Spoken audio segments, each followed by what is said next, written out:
So hello my friends, Devaun Lennox here, PhotographyPX. In today's video we'll cover the main highlight features and do an overview of Sony's new A7C. Do know you can find timestamps and links in the description down below, as well as the pinned comment. And also know this is not a sponsored video. Let's get started. Up until now, it looked like Sony covered their bases with both the A6000 and A7 lineups, and each series already offered an affordable, well-configured entry point. But in 2020, Sony decided to do something different, and now their A7C, C standing for compact, is the truly affordable entry point into the full-frame A7 lineup. Technically, it sits in a separate range alongside the A7 and above the A6000 lineups, and in many respects, it's essentially a full-frame A6600, but it appears to be the camera content creators have finally requested. On paper, it obtains much of the capabilities from the slightly pricier A7 Mark III, but interestingly, with a distinct look and a sleek profile closely matching the A6600. It also simultaneously comes to market, taking the spot as the world's smallest and lightest full-frame camera, boasting in-body stabilization. Sony aims this particular camera directly at newcomers and smartphone users wanting a substantial upgrade in quality, but as it stands, it competes with some incredibly tough competition, and it challenges Panasonic's S5, Fujifilm's X-T4, Nikon's Z6, Olympus's EM1 Mark III, and Canon's EOS R. It features a 24.2 Exmor-R CMOS sensor and the Bionz X image processor, a similar setup as the A7 Mark III, with 15 stops of dynamic range. Sony also has refined the color science slightly with this new camera, and in this case, they've reduced the magenta hue in the shadows, creating a more vibrant and natural overall aesthetic. It also obtains the shutter auto white balance lock and a custom white balance meter that you can move around the screen to refine your target. The camera also offers continuous shooting speeds of 10 frames per second with either mechanical or electronic shutters, both with full-time autofocus support, with an excellent buffer of unlimited JPEGs or 45 uncompressed RAW files before slowing. On the video front, it shoots 4K UHD video up to 30 FPS and 1080p Full HD video up to 120 FPS, and both resolutions shoot to the XAVCS format with a data rate of 100 megabits per second with 8-bit 420 subsampling. Like the A7 Mark III, the camera oversamples its 6K sensor, producing greater detail and genuine 4K footage with 14 stops of dynamic range.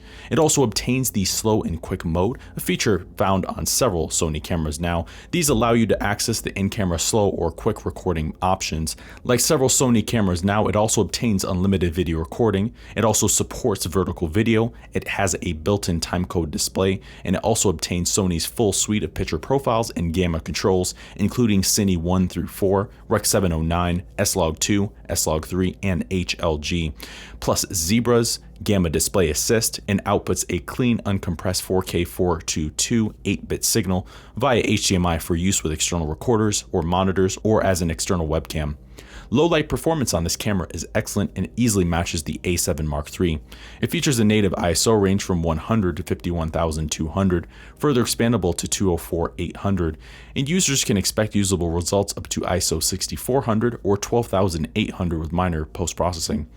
For focus, it uses Sony's latest 693-point phase detection AF system with 4D focus, 93% frame coverage, and support down to -4 EV. Of the 693 points, 425 use contrast detection, increasing the overall accuracy of the system. This particular autofocusing system is a similar configuration to both the flagship A9 and the A7 Mark III, but compared to the A9 specifically, it offers slightly better low-light focusing, now moving from -3 to -4 EV. Plus, it also brings along real-time IAF for humans and animals, and Sony's latest AI-based tracking technologies. Interestingly, Sony's also configured the AF on button to enable real-time IAF even when autofocus continuous is not actually selected. The camera also obtains AF fine-tune, which allows you to adjust the subject shift and transition speed for the best results, and it also offers both focus peaking, focus check, and focus magnification if you prefer manually focusing. It uses the larger Z-type battery, and battery life is excellent and arguably class-leading. Sony rates the camera to deliver 740 shots per charge using the rear screen, or 220 minutes of continuous video recording, both outdoing the A7 Mark III in this regard. For displays, it has an XGA OLED electronic viewfinder with a resolution of 2.36 million dots, 0.59 times magnification, and a variable refresh rate up to 120 Hz. New for this camera is also a 3-inch vari-angle TFT touchscreen LCD. This screen does only offer a resolution of 921K dots, which is slightly below average, but a fair trade-off to reduce the price of this camera. Nevertheless, the articulation here is an excellent addition, particularly for the target demographic. The touchscreen also supports touch focus, touch shutter, AF touchpad, and touch tracking. Essentially, the screen on this camera is the A7 Mark III screen, now with full articulation. Physically, the camera follows a new design in the A7 range that's interestingly more in line with the A6000 lineup, but simultaneously it also adds a rangefinder inspired layout. Plus, unlike other A7 cameras, Sony simplified the top plate, making the design much more straightforward than before, and they've also streamlined and refined the button layout accordingly. However, they went in a new direction this time, installing a top silver plate and two-tone finish. This addition gives the camera a more retro and nostalgic look, which is quite interesting for Sony. In size, this camera weighs 509 grams, including battery and SD card, nearly identical to the A6600's 503 grams, and both cameras are almost identical in dimensions as well. Thus, compared to the A7 Mark III, this camera is noticeably smaller and 27% lighter. Even so, Sony's redesigned the grip, which remains surprisingly deep and comfortable for such a small camera. They've also made a few subtle changes to make this camera easier to use for the target demographic.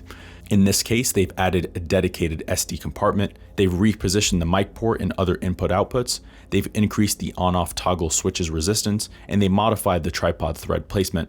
But outside of that, it also obtains 5-axis image stabilization, the same system from the A7 Mark III. It has a microphone input, a headphone output, a USB-C port, a fully silent electronic shutter, Sony's multi-interface hot shoe, Sony's 2x clear image zoom, built-in HDR, anti-flicker shooting, face priority multimetering, several lens compensation options, and built-in Wi-Fi, Bluetooth, and NFC connectivity.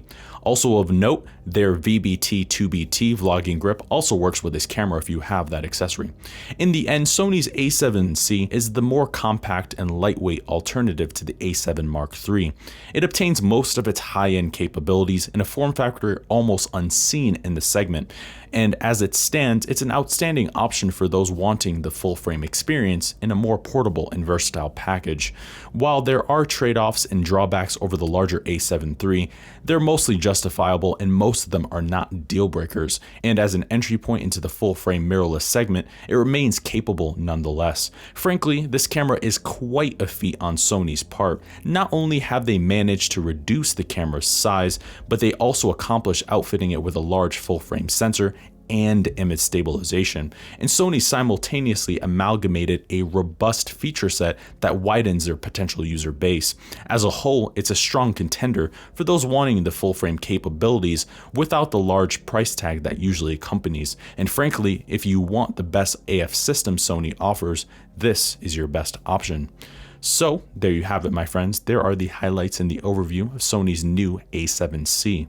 For more information on the A7C and other Sony cameras, check out our website, PhotographyPX.com. Go to our camera reviews page, then to the Sony section, and there you'll see a full detailed written review, as well as other reviews of cameras that may be of interest to you. You can also look at the pinned comment in the description down below, and that will take you right to the full review as well.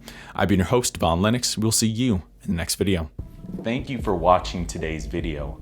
I hope you found the contents of today's video insightful and it added value to you. If you're new here, please consider subscribing if you haven't done so already. Also, leave us a like and a comment in the description down below. Let us know if we overlooked something or we missed something that we covered in today's video. I've been your host, Devaun Lennox. PhotographyPX.com.